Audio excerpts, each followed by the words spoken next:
Hello everyone and welcome back to Space Engineers. And today I want to start things off with a question.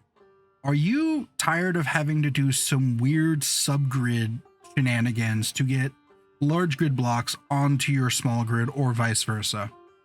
Or are you kind of tired of, having how small grids just are missing some functional blocks such as the jump drive? Or are you just kind of looking for an interesting new building technique to kind of level up some of your ship designs? Well, today I'm going to be introducing you to supergridding. Now, supergridding works a little bit differently than subgridding. And I'm going to show you before I get into that, I'm going to show you what it looks like when a ship is supergridded versus when a ship is subgridded. So right here, I have the exact same ship, just this one over here to the right is a subgrid, because you can see the rotor here and the little rotor head connecting the large grid to the small grid. Kind of cool, except if something was to happen to that rotor, I have to build this ship entirely from scratch, or I'd have to try and figure out a way to print it so it works with such tight clearances, as you can see here. Kind of a pain in the ass. So instead, we have a supergridded. As you can see, it has no rotor. As a matter of fact, as you can see, I have two supergrid blocks in here. That is the large grid ore detector and a large grid small thruster. And the question comes down to it is, how did I do that? Well, the short, simple answer is you have to modify the blueprint files of some blocks. And if you're wondering how to do that, well, you're in luck, because let's go ahead and I will show you how to do it first. And then we'll kind of discuss some of the limitations, the challenges with designing with supergrid blocks, and finally, the ethics of supergridding. A sentence I never thought I would say coming from my mouth. So let's kind of jump into how to use supergrid. This is Future Kilty. Hey, so I made a couple of, small mistakes, like I didn't tell you how to enable supergridding in your world. So I'm going to interject a couple of times during this video and kind of share with you the little bits. And there's kind of a small little update. I played around with something. But first, let's show you how to enable your map, your world for supergridding. So to do that, you need to go to load game. And this is primarily if you have a game that you want to enable it. You're going to select the world. You're going to hit edit settings. Under advanced settings, you're going to scroll all the way down and click enable supergridding. If this is not clicked, you won't be able to spawn in or even select the blueprints, it's either that or you'll be able to do that, but it just won't generate the supergrid blocks. So just real quick, if you're going to be playing with supergrids, make sure that guy's turned on. Well, I gave you a hint there. It requires us to modify the blueprint file. So what we need is a block that we're gonna blueprint. In this case, for our test file, I used the ion thruster. And what you're going to do is you are going to create a blueprint of just this thruster. You're going to name it something that you can find. In this case, I have it named SG test ion somewhere. I mean, I have plenty of them. So once you've blueprinted that block, what you're going to do is we're going to step out of Space Engineers. And as you can see here, I'm not leaving the game. The game is still running. And what you need to do is you need to go over to your app data folder in your user folder for your hard drive. You're going to want to go to roaming.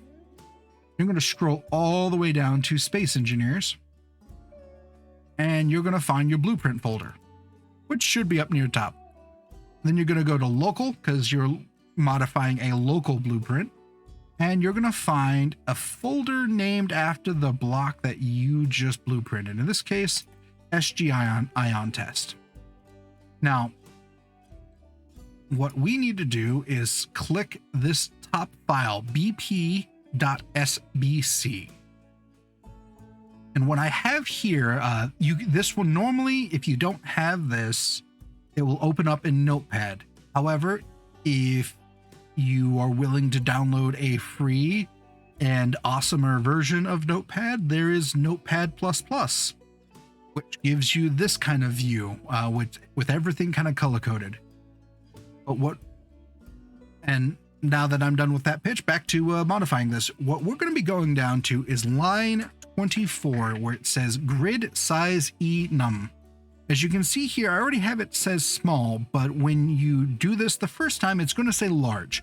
Or if you're doing this with a small block, it's going to say small, and then you're just going to have to, either way, you're going to have to delete that and then put the block size that you want this to be. In this case, I'm going to keep it at small because that's already been done.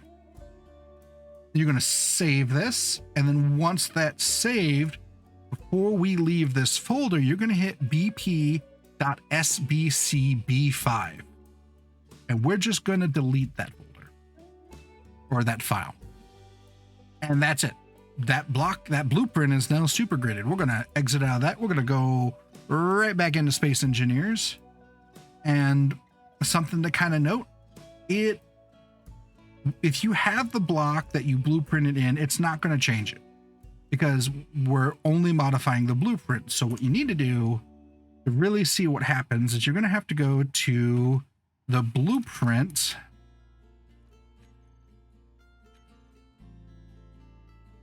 and you're going to have to copy and paste it. There's really no other way to kind of go about it. Now, something to kind of note with this when pasting it is there's no bounding box around it. And that's because how Space Engineers references its bounding box is it sees this large grid ion thruster as a 2x1 block. And what we're telling it is like, hey, whoa, this isn't a 2x1 large block. This is a 2x1 small block. So it's going to shrink that bounding box to the exact same dimensions as it is in small grid blocks. In this case, since they're both 2x1, it's going to be a 2x1 block. So with that, we're going to kind of take a look at some of the limitations when it comes to come to super gridding. And that is, first off, when we add these super grid blocks, it only affects the bounding box. So if I come in here, oh wait, that's the wrong block. Are you my super gridded one? You are. I'm inside the block. It's kind of weird, but it is what it is. But if we look, that blue box right there is its bounding box. That orange box, if I'm not mistaken, is the hit box. So it still should take damage if it hits that orange block, but you can attach things. You can't attach things to the hit box. You can only attach it to its bounding box. And if we can sit here, because we can't normally put blocks on the second half of the thrusters, we go and look at the bounding box on here, it won't let us place a block on the thruster side. So it works just exactly the same, just different. So Future Kilted here again. Hey, so I forgot to kind of show you what happens. I talked about, the bounding box and the kind of the block properties for when you go from a large grid to a small grid. However, something kind of interesting happens when you go from a small grid to a large grid. So you remember how like the bounding box and hit boxes are different? Well, when you have a small grid, you look, the bounding box on this small grid or this thruster is 2x1. However, because its hitbox is that size, you can travel between this engine, and if I was to sit here, go to this battery and select all my ion thrusters here, and just turn on thrust override, you can see that all three of them engage, and that guy is now off to world unknown. Yep, nope, I can't even delete it from here.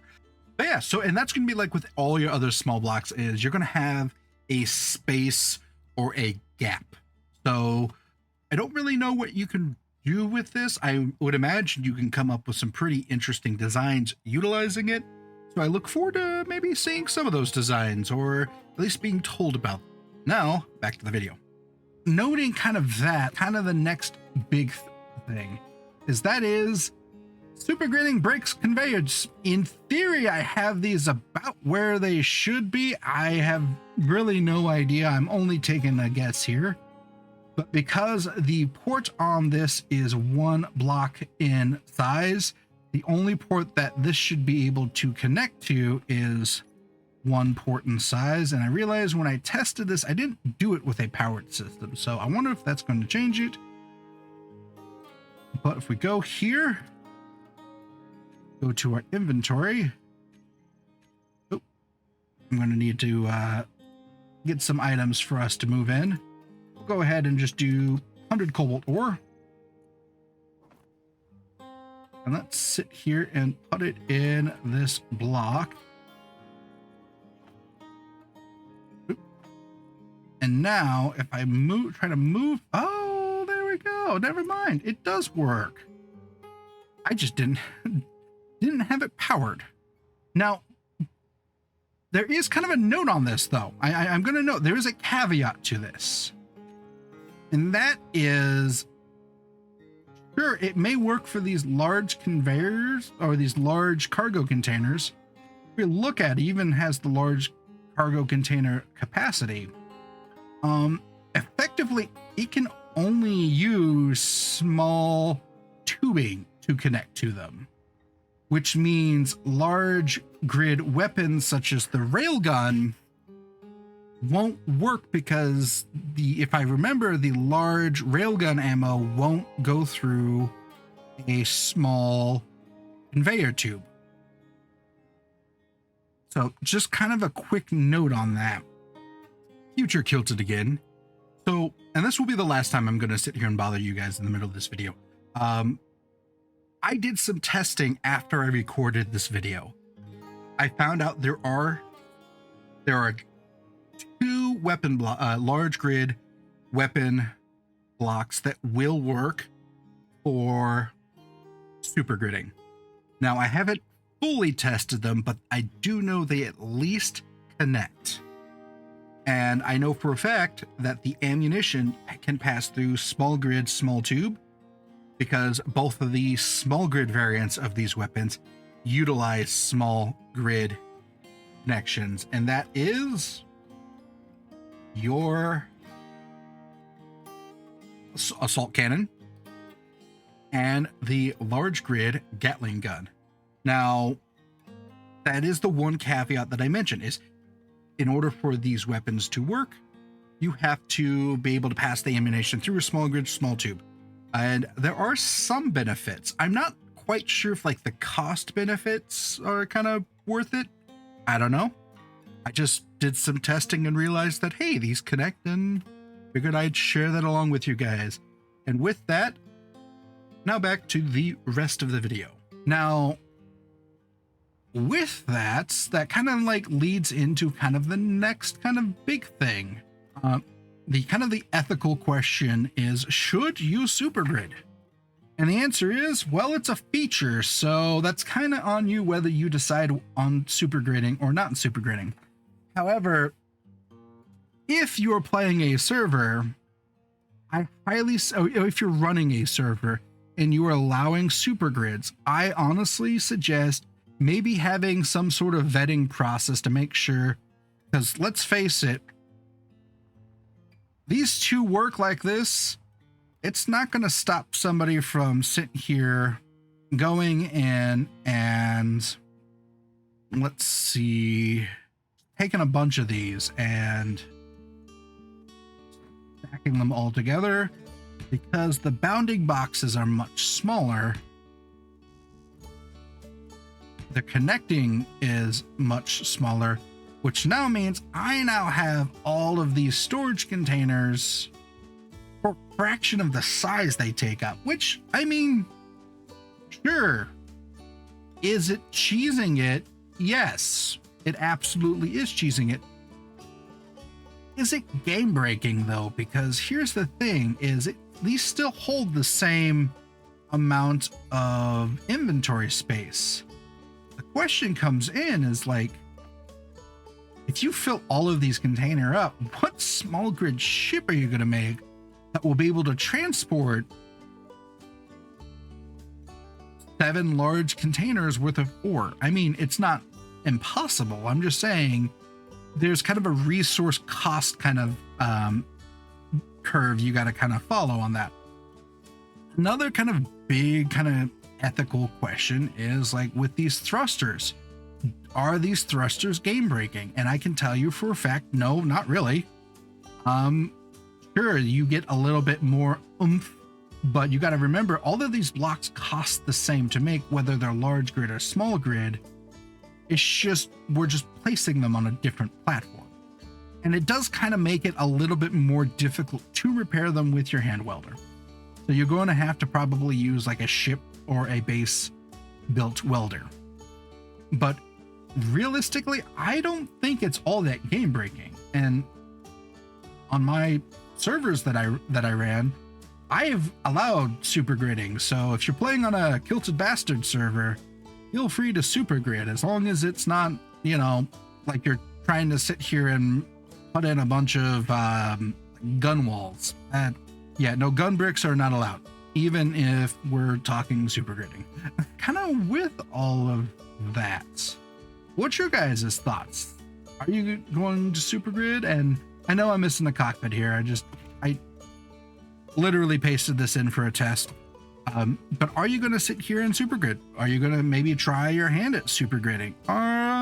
Are you just like, you know what? Nah, I'm not going to allow it. You just let me know in the comments down below. And if you haven't done so, feel free to click the link down in the description below and become a Space Camp Dropout by joining our Discord. With all of that, if you liked this video and found it entertaining, useful, please give it a like. If you think that there's, you know, something I could have improved on, let me know. I'm willing to take constructive criticism. Just let me know down below, or even join the Discord and say, hey dude, you fucked up. I'm perfectly a-okay with that. But like I said, like the video if you liked it, subscribe if you like me, and I'll see you later. Thanks for watching.